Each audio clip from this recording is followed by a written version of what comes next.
everybody. Welcome back to our show, The Lighter Side of Life on Imperative Online Magazine. I'm your host, Yvette Rachikopa, and today I have an amazing guest. Her name is Khyani. She has been a radio giant for many, many years, almost 2 decades now, and I'm going to be having an amazing conversation with her today, just tapping on her life, her growth, her spirituality, and everything amazing that you want to know about. Hi, Khyani. Hey! How are you doing? I'm good. Thank you for that great intro, by the way. I'm trying to hype you up. I'm hyped up. But the best thing about it is that it's all so true. You have about 20 years. 20 years.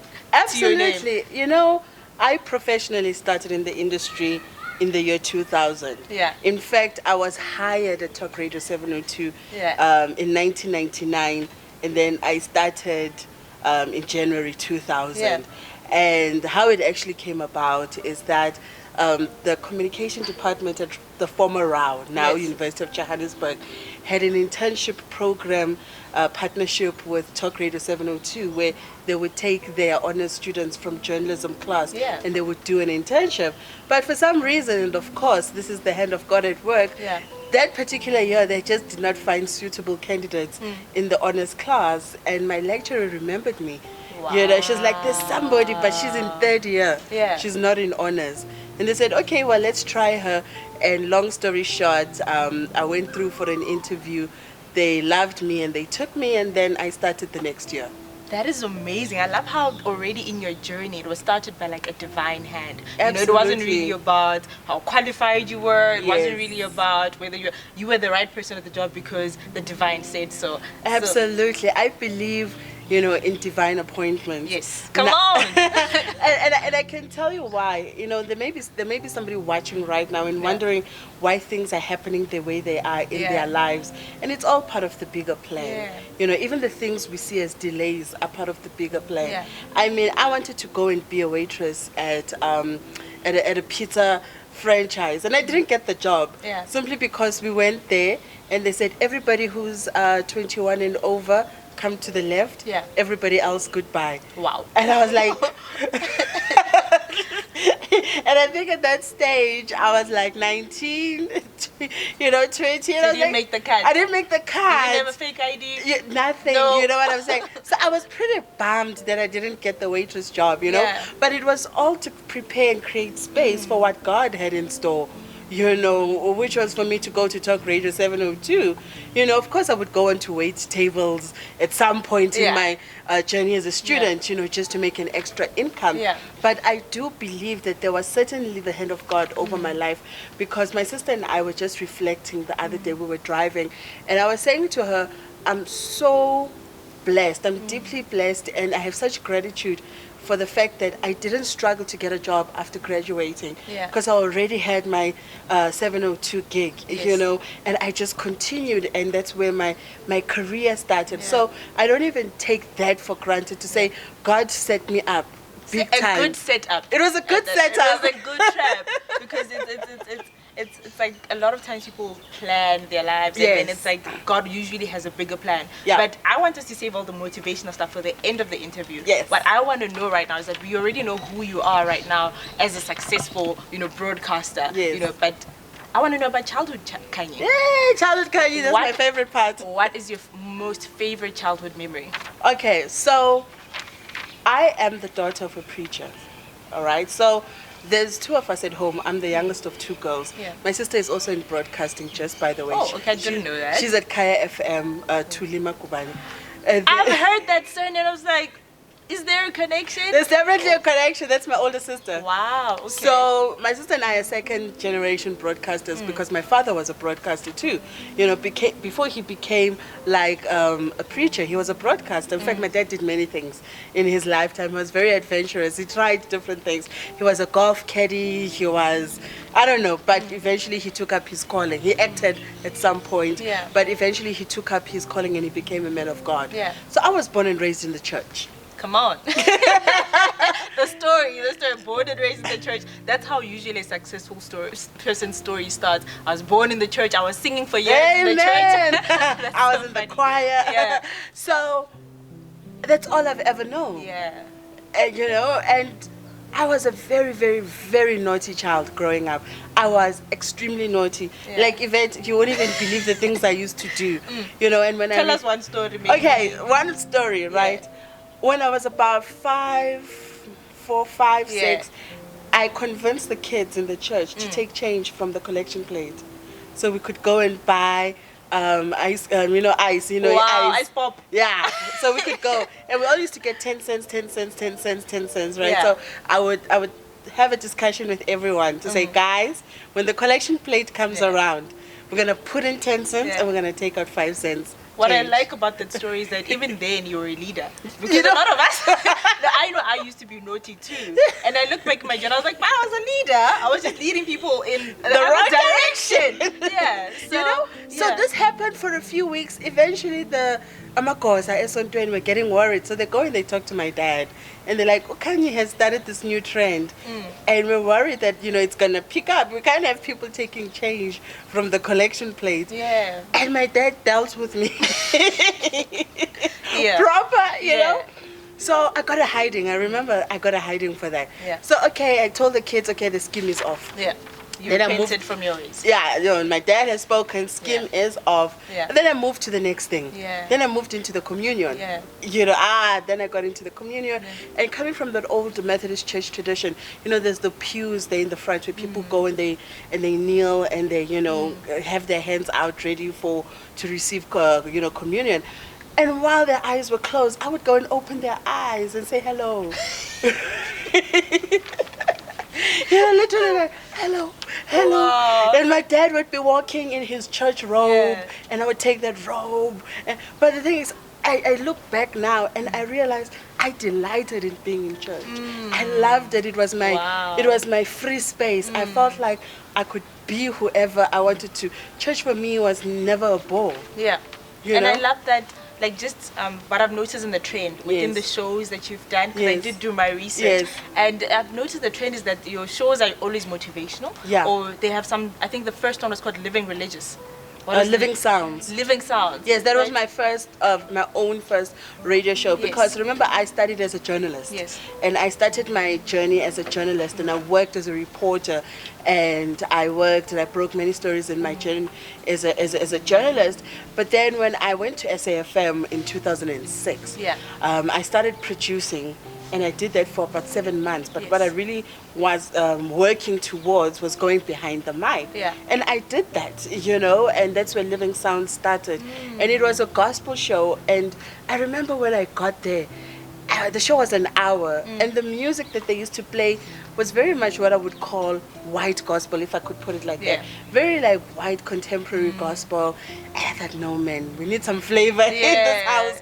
And I started introducing Amazayoni, black traditional African gospel, Abo Rebecca, and now all of a sudden, you know what I'm saying, all your gospel artists at the time, and all of a sudden there was just this shift that what is going on here, SAFM is playing black gospel, and we made it decisively black, and it started growing, and the show became 2 hours, and I did the show for 13 years.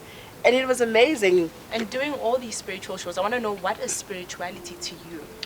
Whoa. Spirituality to me is who we are. We are spirits, first and foremost. We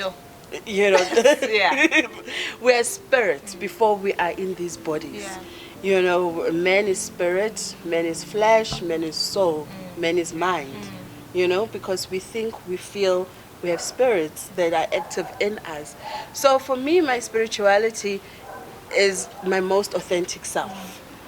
So if you ask me what is spirituality, it's not just only about connecting with God, because that's a spiritual relationship. Because I find that a lot of people do this thing where they think that spirituality is about going to church on a Sunday, But and it's a form of spirituality. Yeah, it is a form of spirituality. Worship and you see, spirituality often locates itself within religion.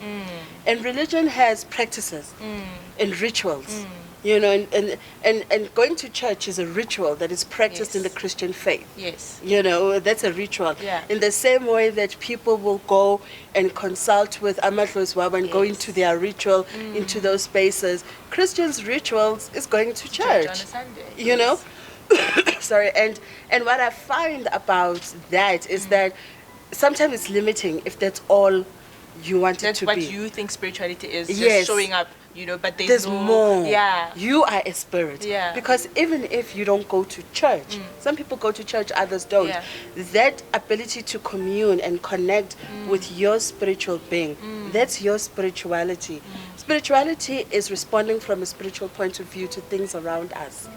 Yeah. And so you find that, my sister once said something. She says, through the eyes of love, the world is a less lovely place. Because then you start to see, people's pain, people's suffering. It starts to bother you. Yeah. You're no longer oblivious. I believe that's a spiritual reaction. Because if you think about what the Word of God says, it's Jesus talks about feeding the poor, Yes. having compassion, having kindness. He's saying that is your worship to God. Yes. A kindness is a worship. Yeah. Having compassion is a worship.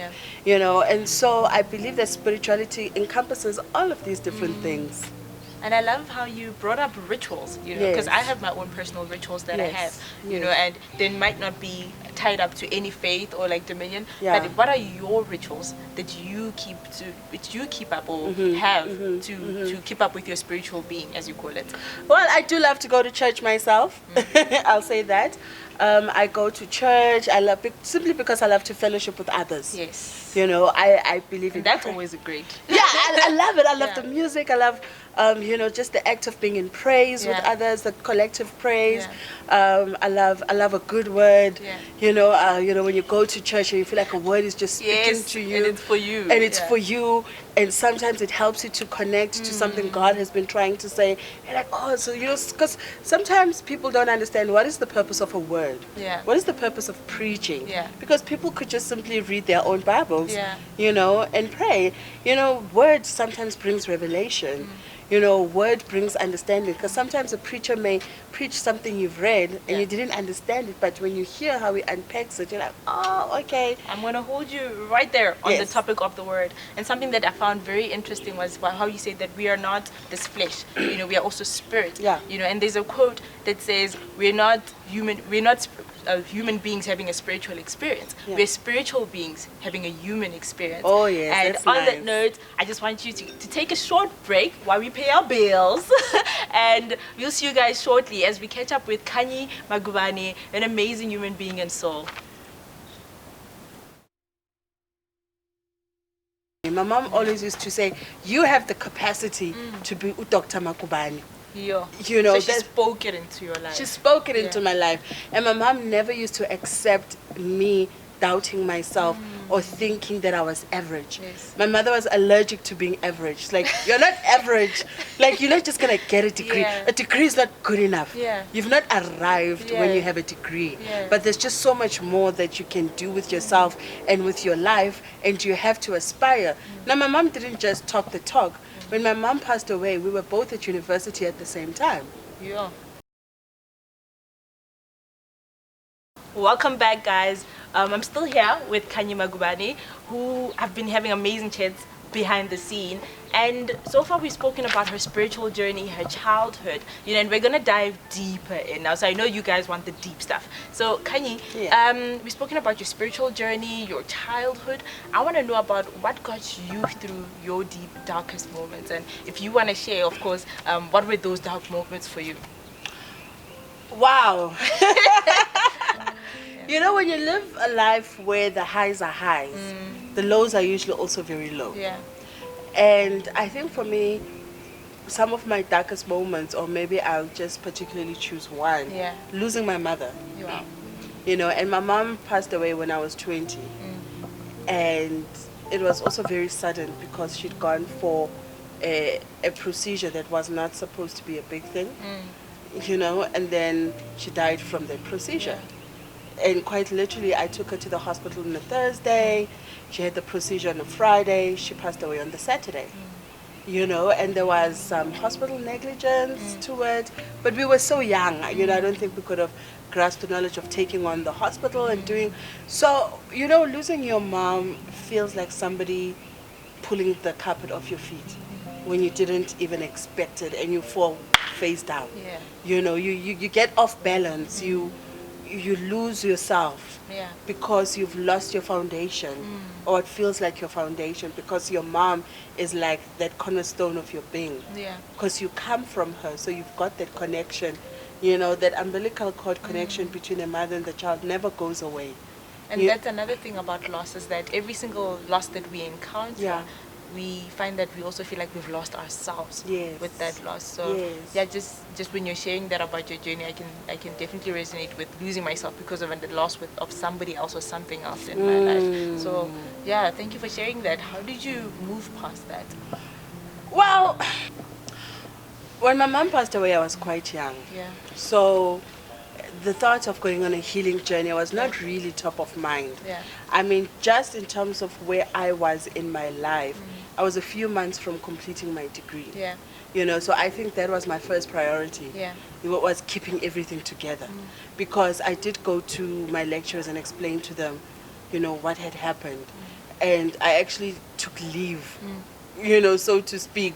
You know, I asked for time off. From school? From school. Wow. I went to my lecturers and I asked for time. I don't think a lot of people know they can do that or would even There's a think compassionate of doing leave for kids, you know.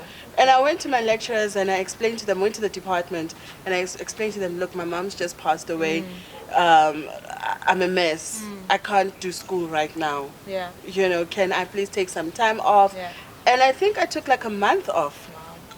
And it really did help me because there was just so much I needed to process. For starters, there's just the logistics of losing somebody. You know, what's going to happen to the house, my mom's papers, this, that, you know, putting my mom's affairs together, my mom's estate. You know, my sister was, you know, the executive of my mom's estate. So it's all of those things. But more than anything, it's starting to recalibrate what is life going to be like now, you know? So that time when I was 21 was a very confusing time. Well, I was a few months from turning 21. Yeah. It was a very confusing time because it was a time of trying to keep it together to graduate in time. It was a time of trying to keep it together to get accepted into honors class. You know, there was a lot that I was in the middle of, you know, that my mom was pushing me towards. And as older Khyani, right, Yes. looking back, Yes. what would you say to younger Khyani going through that? Sure. I think going through that, I would have told younger Khyani to cry more and to feel more. Yes. Because I think I literally just sucked it up and got with the program because I was so focused on the things that needed to get done. But I think that was also a coping mechanism because I think feeling in control of my life was a way of coping with what had happened because it was a very deep trauma that I had suffered, you know, and I don't think I was really myself for that whole first year after my mom passed away.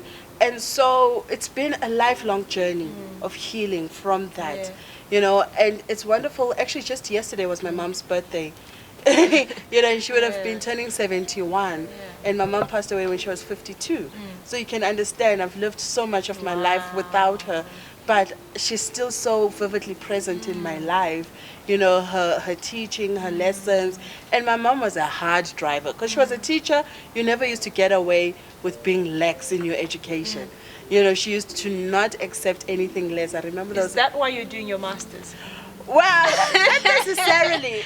There was 15 years between my master's and my honors. And I'm so glad I took 15 years in between to just work and establish myself in my career, you know, and get to know who I want to be, you know, a little bit more, you know, and also to really find my passions within my career. And I think, you know, for others, it's just undergrad, honors, master's, PhD, and that's okay if that's what you want to do. For me, it was important. I did my undergraduate and I did my honors, and then I just put my studies aside and I worked, you know, and I really, you know, just gave it my all. And then I felt, okay, now I'm ready. It's time to go back to school. You know, and now I'm going to do my master's and then move on to PhD. And my mom always believed in me. My mom always used to say, you have the capacity to be Dr. Makubani. You know, so she spoke it into your life. She spoke it into my life. And my mom never used to accept me doubting myself or thinking that I was average. Yes. My mother was allergic to being average. Like, you're not average. Like, you're not just going to get a degree. Yeah. A degree is not good enough. Yeah. You've not arrived when you have a degree. Yeah. But there's just so much more that you can do with yourself and with your life, and you have to aspire. Now, my mom didn't just talk the talk. When my mom passed away, we were both at university at the same time. Yeah. Queen. She was Yeah. studying Yeah. as well, and she was doing her master's in educational psychology, because she was a teacher and she loved teaching and she loved working with children, and she wanted to start specializing with children with special needs, because, as a teacher, she would hate to fail a child that she knew was not dumb per se, but literally had learning difficulties, but the system did not have, those type of programs in place that would help children with special needs. Yeah. You just got sent to the special needs class, and then they taught you as if you're a retard. You're not a retard. Yeah. Maybe you're dyslexic, or maybe you can't see properly because you don't have. There's so many levels to learning disabilities or learning difficulties. But I think for me, the actual pain of losing a mother, never really fully goes away. Yeah. It never does. Journey. It's a journey, I still miss my mom, and it still hurts me that my mom is not around, but I don't think I'm living in that pain. And I think a lot of times people are trying to justify their pain, or to be like, I'm supposed to be strong, I'm supposed to have moved on, instead of just accepting this is where I am, and this is how I'm dealing, and allowing themselves to go through the emotions, because you're supposed to say, maybe I should have healed by now, maybe I shouldn't, and it's just about accepting it and really just allowing yourself to feel what you need to feel. I always say, feel what you need to feel so that you can heal. But I want to know, knowing that your mom raised such an amazing queen, you're doing all the things that she said you could do, and looking at your 18 years, almost 20 years in broadcasting, and looking at your career, radio, and now you're doing your masters. How is that? I want to speak into alignment. Yes. How is that aligned with your bigger vision for yourself? Shoo. I think for me, my life has really been controlled by God. Yeah. And I'm one person who always listens for the voice that says go or stay or do this. There's a section in the Bible where the word says, for obedience is better than sacrifice. And being obedient to God is better than the sacrifice, because in the olden days they used to make sacrifices to God, as ways of worship. Yes. And God's like, I see that sacrifice, but my obedience to my word means more. And so I've really, listened to that voice. And when I look at how my career has panned out, when it was time to go, it's time to go. Yeah. You know what I'm saying? Yeah. And you've got to move beyond the fear of your security. Oh God, if I move, how am I going to make? And it's a real fear. And I recently, of course, left an active radio career. Yeah. I was a radio broadcaster for 19 years straight without a break. Yeah. Without a break, 19 years straight. And then one day, or because of a series of events, I decided that, what, for now, I'm going to put this on pause. And that was obedience for you. This was obedience for me, because I was obedient to a word that I got as early as January, that there would be changes in my radio life. And the word came to being exactly how God had spoken it. And right now I'm focusing on building my company. Yes. I'm focusing on my studies. And when the time is right and the opportunity is right, I may go to TV, I may go to radio. Yes. Speak it into your future, by the way. See what I'm saying? I'm going to go to I'm TV. going to I'm TV. going going to to radio. Yeah. And, but I've got a lifetime. Yes. And I believe there's seasons.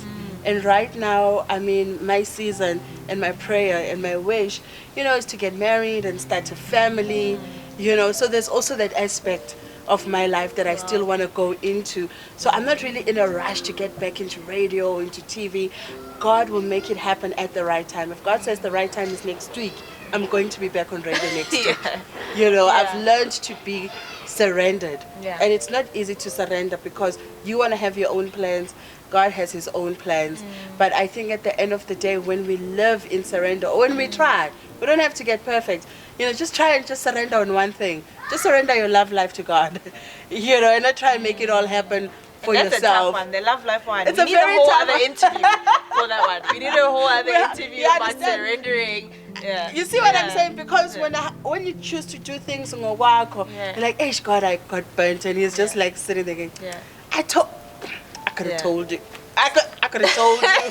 But you come to me and look at you now. Now I gotta bandage you. Now I gotta fix you up. Now I gotta make you good again, you know, but it's okay, I love you. You know? And God and you know, God is a good God. But when people have let us down in our lives and when we don't trust the people around us, sometimes it gets difficult to trust God. How do you trust a God you cannot see when you cannot trust the people that you see? And the people that are close to you. That's true. And the people who are supposed to protect you and they let you down.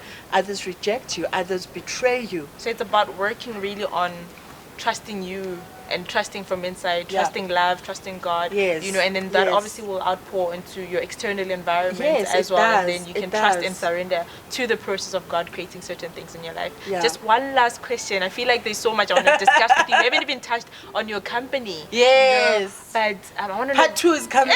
We need a part 2. But what are your affirmations? Wow, affirmations. I am beautiful. Looking at but you are. But you I'm are. beautiful. I am kind. I am strong. Yes.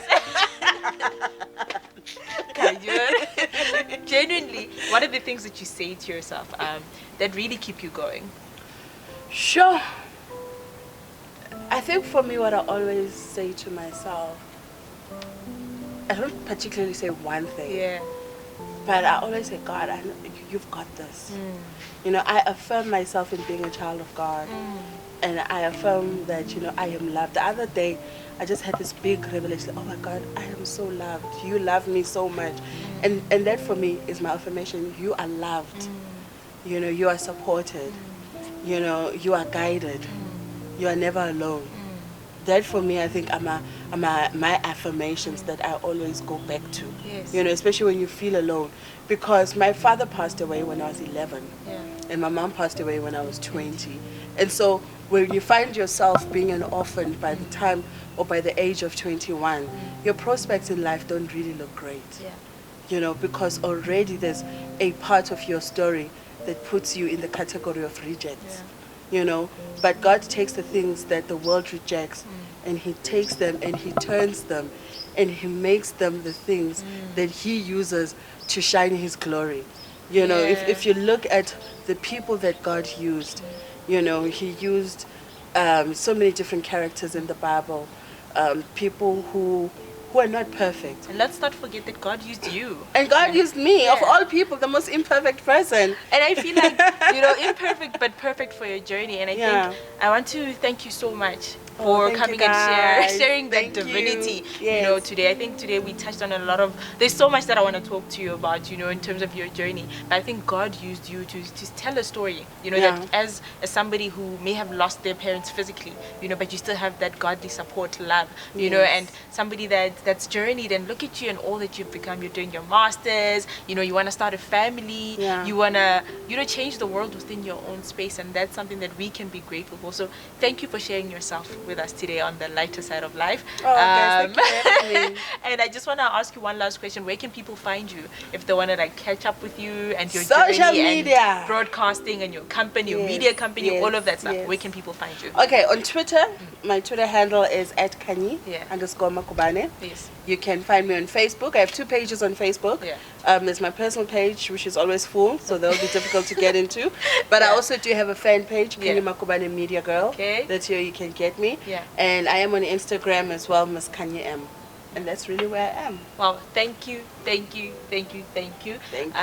And I wish you all the best in that man and that family and those babies. He's here already. He's here. You know, you have to feel it for it to manifest. Amen. So I'm going to end it right there. But today I learned so much about loss, about healing, about journeying with yourself with kindness, you know, about allowing your journey to be and trusting the divine and constant surrender. And I hope you guys learned a lot too. You'll join us next time. Join us next time on Imperative Online Magazine on the lighter side of life with you. Until next time, trust the process.